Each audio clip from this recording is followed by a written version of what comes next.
Badirudi, hemen ez dagoela ezer. Ez dela inor bizi, baina hortik jarraituta auzo bat daukazu.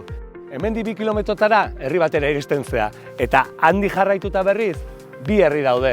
Bertako herritarrak ordea, erosketak egiteko lehen denda pikutara daukate. Zer egin herri txikietan modu bideragarrian denda bat irekitzeko? Hauxe, hau da itsason iriki dugun herriko denda.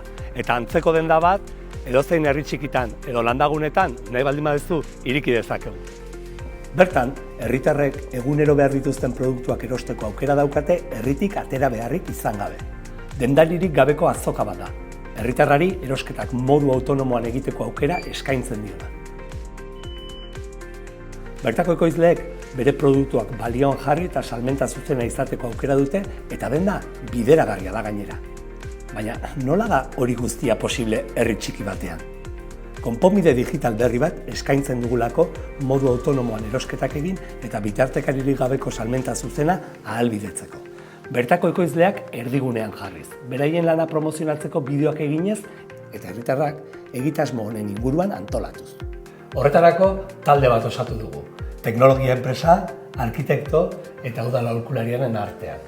Denda bat herri txikian ireki ahal izateko konponbide integral bat emateko gai gara. Espazioaren diseinutik hasi, dirulaguntzak topatu, ekoizle eta kontsumitzaileen arteko elkarte bat sortu eta hortarako beharrezkoa den teknologia sortu eta proiektua garatzen laguntzen dugu. Egitasmo osoa koordinatu eta aurrera eramateko gai gara.